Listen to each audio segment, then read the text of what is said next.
Hello दोस्तों, नमस्कार। मेरा नाम है रोहित कुमार। आप सभी का स्वागत है हमारे इस यूट्यूब चैनल पे। कक्षा 10 के लिए साइंस का एक मॉडल पेपर है जो कि आपका आया है राजीव अनसॉल्व पेपर्स में।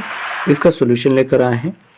देखिए, टोटल 3 खंड होते हैं पूरे साइंस में आपके, और ये खंड का जो होता है भौतिक विज्ञान से संबंधित है, और इसी को हम आज हल करने वाले हैं इस वीडियो में। खंड का जो रसायन विज्ञान होगा वो अगले वीडियो में आएगा। तो पहला प्रश्न है कि इसमें हमसे पूछा गया है, बहुविकल्पी प्रश्न है।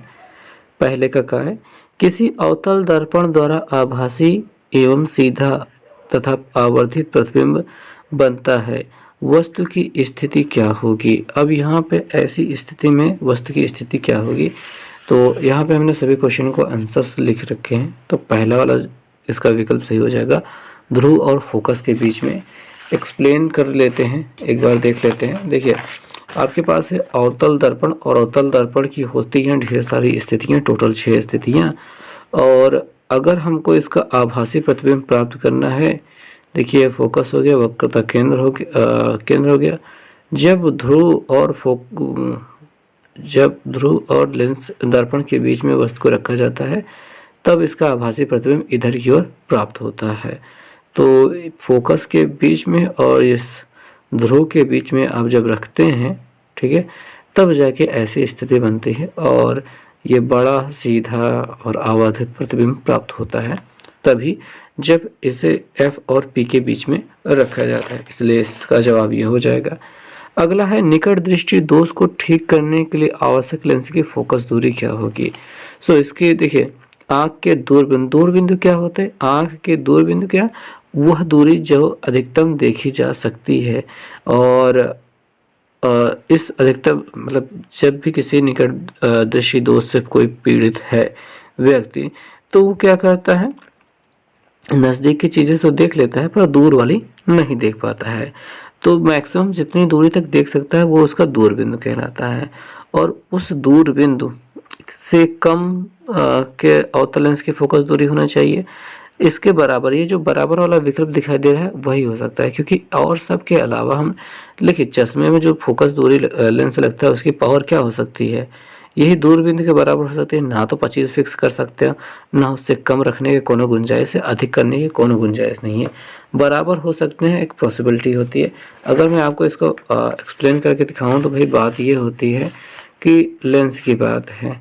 ये हमारी आँख है, हम लगाते हैं यहाँ पे कौन सा लेंस है, अवतल लेंस लगा रहे हैं, और वस्तु बहुत दूर रखी है, बहुत ज़्यादा दूर। कुछ दूर तक देख पाते हैं और बहुत दूर तक रखिए तो नहीं देख पाएंगे। तो ये U का मान हो गया। यहाँ पे जो प्रतिबिंब बनता है वो V का मान हो जाता है।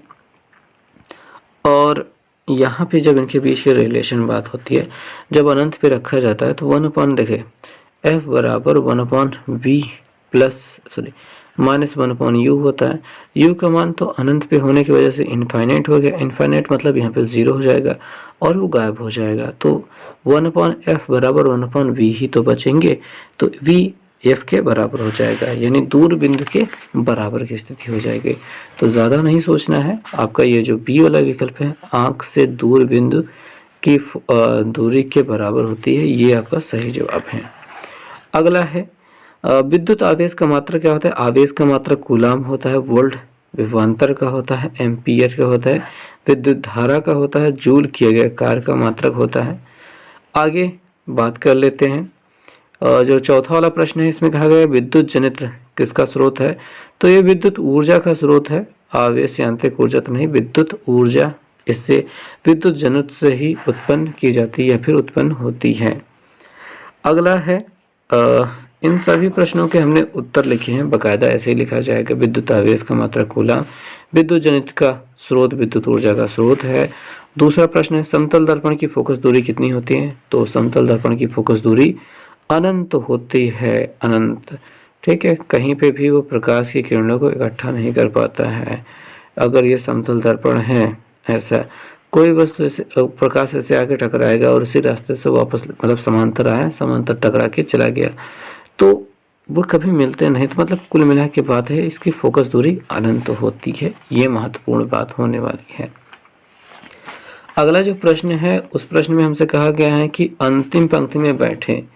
ठीक, तो अंतिम पंक्ति में बैठे विद्यार्थी को श्यामपट्ट पढ़ने में कठिनाई होती है, यानी लड़का पीछे बैठा हुआ है और बोर्ड पढ़ने में उसको दिक्कत हो रही है, दूर वाली चीज़ें साफ नहीं दिखाई दे रही है, नज़दीक वाली साफ दिखाई दे रही है, तो उसे कहा जाएगा निकट दृष्टि दोष।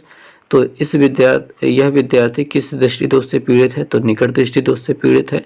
और इसे संशोधित करने के लिए क्या किया जा सकता है, तो ये तो निकट दृष्टि दोष से पीड़ित है, विद्यार्थी में निकट दृष्टि दोष है या फिर उससे पीड़ित है। इससे अवतल लेंस के चश्मा लगा करके ठीक किया जा सकता है। ठीक है, तो अवतल लेंस का चश्मा लगा दीजिए, निकट दृष्टि दोष निपट जाएगा, ठीक हो जाएगा। आगे के जो प्रश्न है वो देखते हैं। अगला प्रश्न है, कहा जा रहा है कि एम्पियर की परिभाषा लिखिए। तो एम्पियर की परिभाषा हमने यहाँ पे लिख कर रखी है, देखेंगे। यदि किसी विद्युत परिपथ में 1 कूलम आवेश 1 सेकंड में प्रवाहित हो रहा है तो उसमें 1 एम्पियर की धारा प्रवाहित होती है या फिर हो रही है, ऐसा कहा जाएगा। 1 एम्पियर बराबर 1 कूलम बटे 1 सेकंड होता है और ये विद्युत धारा का मात्रक है। ओके, तो ये क्वेश्चन हो चुका खत्म। अगला है तीसरे का वाला, कहा जा रहा है कि किसी कुंडली में विद्युत धारा प्रेरित करने के विभिन्न ढंग स्पष्ट कीजिए, यानी विद्युत धारा कौन कौन तरीकों से उसमें किसी कुंडली में प्रेरित की जा सकती है। तो भैया यहाँ पे हमने लिख कर रखा है कि किसी कुंडली में विद्युत धारा प्रेरित करने के विभिन्न ढंग निम्नलिखित हैं। पहला है दूसरी कुंडली में चुंबकीय क्षेत्र रेखाओं में परिवर्तन करके। तो चुंबकीय क्षेत्र रेखाओं में परिवर्तन करते जाए किसी दूसरी कुंडली में, तो एक पहली कुंडली में क्या हो जाएगा, चुंबकीय विद्युत धारा प्रेरित हो जाएगी। दूसरा है चुंबक को कुंडली के भीतर या बाहर गति कराने पर। तो जो भी कुंडली है उसके बाहर या फिर भीतर अगर आप चुंबक को गति कराएंगे तो उसमें विद्युत धारा प्रेरित होगी। तीसरा जो तरीका है, कुंडली में प्रवाहित धारा में परिवर्तित करके, जो उसमें धारा प्रवाहित हो रही है उसमें परिवर्तन कर दीजिए तो उसमें प्रेरित विद्युत धारा उत्पन्न हो जाएगी। और कुंडली को चुंबकीय क्षेत्र में घुमाने पर, इसी से तो विद्युत जनित्र काम करता है, तो कुंडली को चुंबकीय क्षेत्र में घुमाने पर आपकी विद्युत धारा प्रेरित हो जाएगी, विद्युत धारा प्रेरित हो जाएगी। अगला जो क्वेश्चन है कि अवतल, ये एक आंगिक प्रश्न है, तीसरे के का अथवा वाला हिस्सा, यानी इन दोनों में कोई एक ही करना होता है, तो हमने दोनों ही करके रखे हैं। तो आइए देखते हैं क्या है। कह रहे हैं अवतल दर्पण अपने सामने 10 सेंटीमीटर दूरी पर रखे किसी बिंब का 3 गुना आवर्धित बड़ा प्रतिबिंब वास्तविक प्रतिबिंब बनाता है और प्रतिबिंब की दर्पण से दूरी कितनी है, प्रतिबिंब दर्पण से कितनी दूरी पर है। तो इस प्रश्न को हमने हल किया है, देखेंगे पूरा क्वेश्चन में लिख लिया है, फिगर बना है। ये वाली लाइन नहीं खींचनी है, बट ये वाली लाइन और ये खींच करके रखनी है। खैर अभी बात करते हैं आगे। वस्तु की दर्पण से जो दूरी होती है वो u बराबर होती है -10 सेंटीमीटर ले लिया, क्योंकि दर्पण से इधर की ओर हमेशा -ही होता है। आवर्धन m बराबर यहाँ पे हमने -3 लिया है, क्योंकि यहाँ पे जो प्रतिबिंब बनता है वो भाई उल्टा ही बन रहा है, तो -3 लिया है। m बराबर -v/u होता है, तो m का मान -3 रख दिया, v का मान v का मान तो ज्ञात ही करना है, उसके साथ माइनस है, u का मान -10 है, माइनस से माइनस कट जाएगा, 10 से इधर गुणा हो जाएगा, 10 × 30, v बराबर 30 सेंटीमीटर हमको मिल जाएगा माइनस में वो भी। तो इससे हमें पता चलता है अतः प्रतिबिंब दर्पण के सामने 30 सेंटीमीटर की दूरी पर बना है। तो यहाँ पे m का मान आपको माइनस में लेना है, क्योंकि 3 गुना आवर्धित प्रतिबिंब बन रहा है, साथ में वास्तविक प्रतिबिंब बना है। कहा गया है वास्तविक जब भी बनता है, देखिए भैया ऐसे ही बनता है, आभासी इधर पीछे की ओर सीधा बनता है, तो वो प्लस में उत्तर रहेगा। खैर आपको यहाँ पे ये माइनस में ही m का मान रखना होगा। तो ये क्वेश्चन तो हो चुका है। अगला वाला क्वेश्चन देख लेते हैं। जो अगला क्वेश्चन है वो है ये तीसरे का खा वाला। कहा जा रहा है पीत बिंदु और आप बताइए अंध बिंदु किसे कहते हैं। तो इनको भी हमने लिख रखा है, आइए देखते हैं कि पीत बिंदु क्या होता है और अंध बिंदु क्या होता है। तो पीत बिंदु लेंस का मुख्य अक्ष रेटिना को जिस बिंदु पर काटता है उसे पीत बिंदु या येलो स्पॉट कहते हैं। ये रेटिना के इस भाग की सुग्राह्यता सबसे अधिक होती है। और अगर मैं आपको चित्र में दिखाऊं तो यहाँ पे पीत बिंदु है, मतलब कि रेटिना का बीचों बीच वाला हिस्सा ही पीत बिंदु कहलाता है। यहाँ की सुग्राह्यता सबसे अधिक होती है। यहाँ पे नीचे ये दृष्टि तंत्रिकाएं जो रेटिना से जुड़ी हुई हैं जब बाहर निकलती हैं तो इस बिंदु पर इसकी सुग्राह्यता 0 हो जाती है, मतलब यहाँ पे कुछ भी नहीं दिखाई देता है। इसी को अंध बिंदु कहा जाता है। अब इसमें क्या लिखा है कि जिस स्थान पर तंत्रिकाएं रेटिना को छेद कर या फिर तंत्रिकाएं रेटिना से जाकर मस्तिष्क से जुड़ती हैं, रेटिनाएं तो मस्तिष्क में जाती हैं, उस स्थान पर प्रकाश के लिए सुग्राह्यता 0 होती है, उसे अंध बिंदु या ब्लाइंड स्पॉट कहते हैं। तो ये रहा इस प्रश्न का उत्तर, अंध बिंदु और पीत बिंदु क्या होते हैं। अगला है कि श्रेणी क्रम में संयोजित करने के स्थान पर विद्युत युक्तियों को पार्श्व क्रम में संयोजित करने पर क्या लाभ हैं। यानी कि जो घरों में हम लाइटें लगाते हैं वो समांतर क्रम में होती हैं, श्रेणी क्रम में नहीं होती हैं। इसका फ़ायदा क्या है? इसका फ़ायदा ये है कि भैया प्रत्येक उपकरण में पूर्ण बैटरी वोल्टेज यानी कि मिलता है, मतलब पूरी तरीके से वोल्टेज सेम मिलता है, कहीं भी वोल्टेज डाउन नहीं होता है। प्रत्येक उपकरण में पूर्ण बैटरी वोल्टेज मिलता है। दूसरा है समांतर क्रम परिपथ में उपकरणों के माध्यम विभाजित करता है। प्रत्येक उपकरण अपने प्रतिरोध पर विद्युत प्राप्त करता है। यानी कि जब भी समांतर क्रम में विद्युत उपकरणों को जोड़ा जाता है तो माध्यम से विभाजित करते हैं या फिर जोड़ते हैं तो प्रत्येक उपकरण अपने प्रतिरोध के बराबर हिसाब से ही बिजली पाता है। ऐसा नहीं कि सभी को एक समान मिल जाता है, तो जिसको जितनी ज़रूरत होती है उतना उसको बिजली मिल जाती है। तीसरा जो है कि एक उपकरण को चालू या बंद होने पर अन्य उपकरणों पर कोई प्रभाव नहीं होता है। नहीं तो एक ही बंद करो सब बंद हो जाएंगे, एक ही चालू करो सब चालू हो जाएंगे। तो ये इन सारी चीज़ों से आपको बचा के रखता है। चौथा वाला है परिपथ का कुल प्रतिरोध कम हो जाता है। ठीक है, वैसे इनका प्रतिरोध बहुत हाई होता है, लेकिन जब समांतर क्रम में जोड़ा जाता है तो प्रतिरोध बहुत कम हो जाता है। तो ये मेन 4 कारण थे जो आपके इस प्रश्न के लिए उत्तरदायी है, मतलब उत्तर है। अगला जो है चौथा वाला प्रश्न है, कह रहे हैं विद्युत मोटर का नामांकित आरेख खींचिए, इसका सिद्धांत कार्यविधि स्पष्ट कीजिए।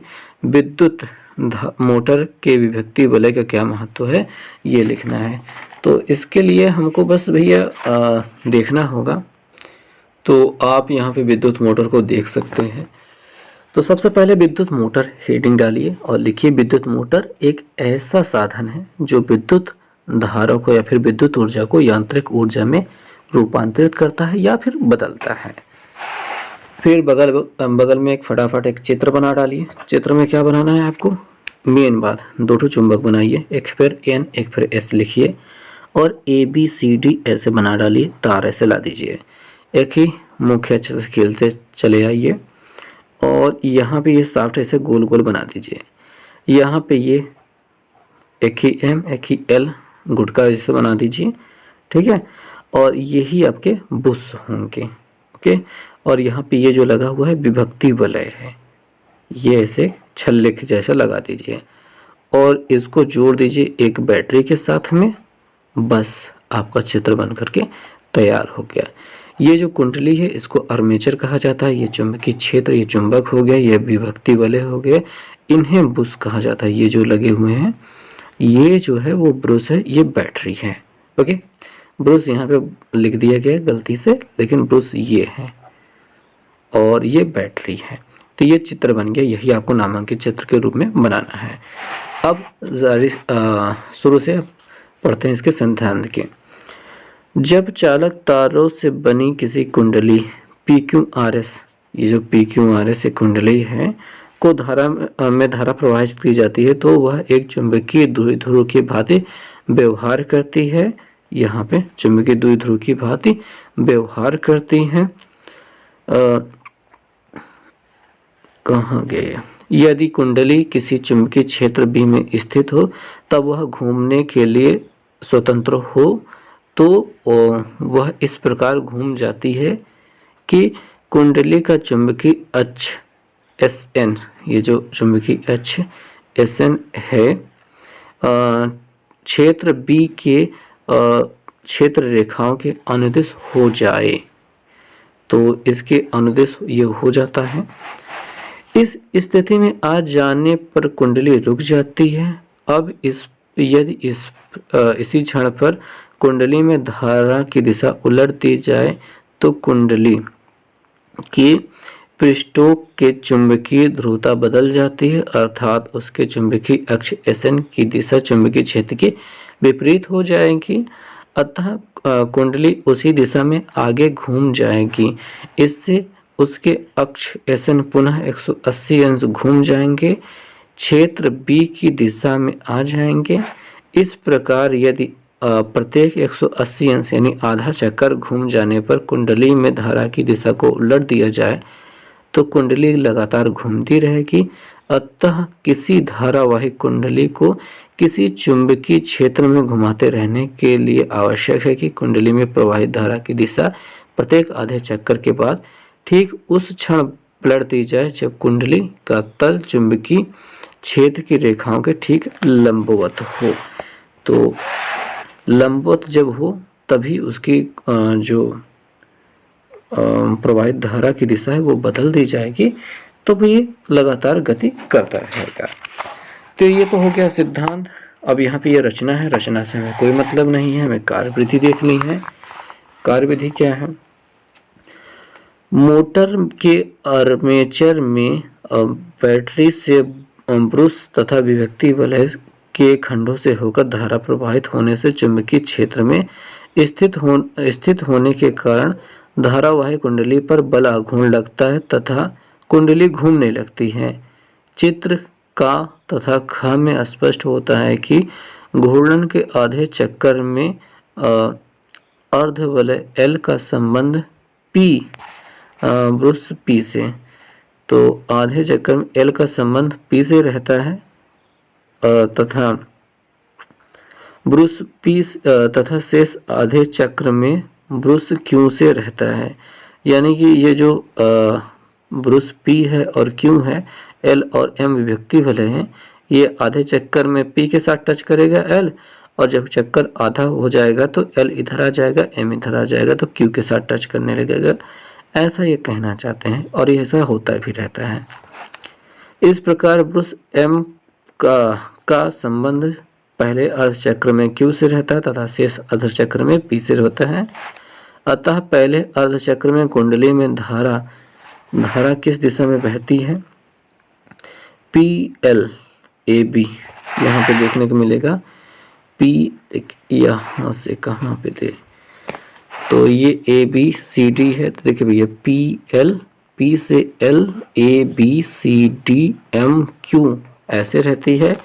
और दूसरे तथा शेष आधे चक्कर में वो कैसे होती है? P से M पे जाती है, MDCBA और Q होकर के जाती है।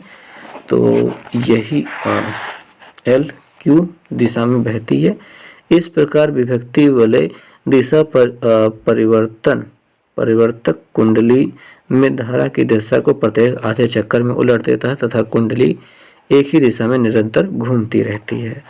तो यहाँ पे आपसे जो ब्रश का यहाँ पे विभक्ति वलय का कार्य पूछा जा रहा था वो यही है कि विभक्ति वलय दिशा परिवर्तन की तरह दिक् परिवर्तक कुंडली में धारा की दिशा को प्रत्येक आधे चक्कर में उलट देता है।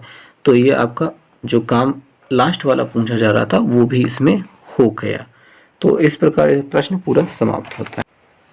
तो चौथे का अथवा जो हिस्सा है प्रश्न एक आंकिक प्रश्न कहा जा रहा है कि 5 सेंटीमीटर लंबा कोई बीम 10 सेंटीमीटर फोकस दूरी वाले अभिसारी यानी कि उत्तल लेंस के सामने 25 सेंटीमीटर दूरी पर रखा जाता है।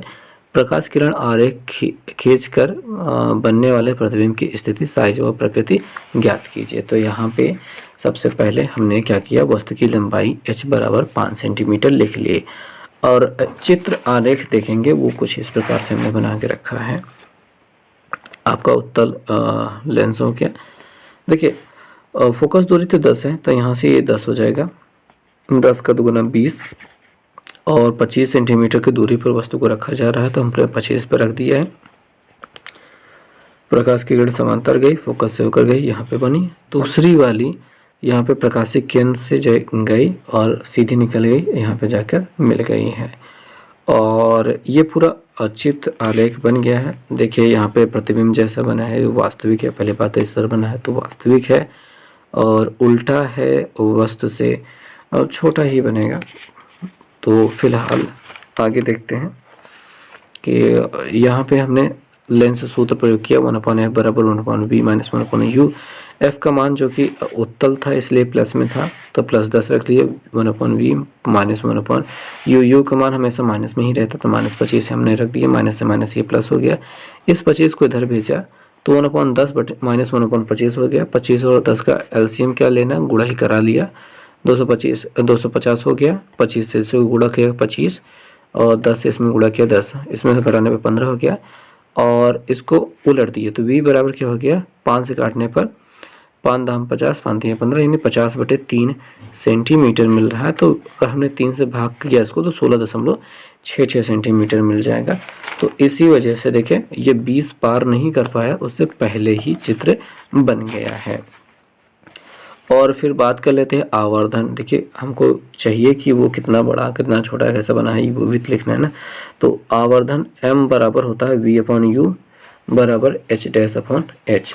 तो h' का मान निकालना है। v का मान तो हमने देखे ये भाई 50/3 जो मिला है वही 50/3 डायरेक्ट रख दिया। दशमलव वाली गिनती रखने से लफड़ा बढ़ जाता है, तो 50/3 रख दिया है। u का मान -25 रख दिया है, h'/h हो गया। देखिए जो ऊंचाई, देखिए बात यह है कि जो वस्तु की लंबाई है, ऊंचाई है, वो ऊपर की ओर है तो ये हमेशा प्लस में रहेगी और ये माइनस में मिलने वाली है। ठीक है, तो यहाँ पे हो गया 25 से काट दिया, 25 दूनी 50, 2/3 रह गया, ये 5 उधर जाके गुणा कर दिया, ये माइनस तो कहीं गया नहीं तो माइनस था ही। 5 दूनी 10 हो गया, 10/3 है, 3 से भाग किया, 3 3 का 9 और 3 3 3, h' बराबर 3.333 सेंटीमीटर ऐसे प्राप्त हो गया यहाँ पे इसकी वस्तु की लंबाई। तो हमको यहाँ पे क्या क्या ज्ञात करना था, हमें ज्ञात करना था प्रतिबिंब की स्थिति, साइज और प्रकृति। तो हम यहाँ पे लिखेंगे अतः प्रतिबिंब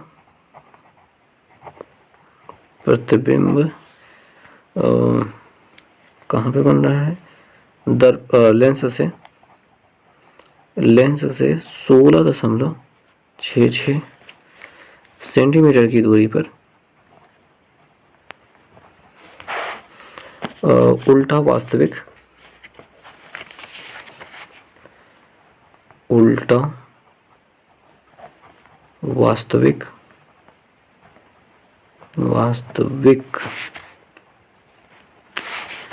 तथा वस्तु से छोटा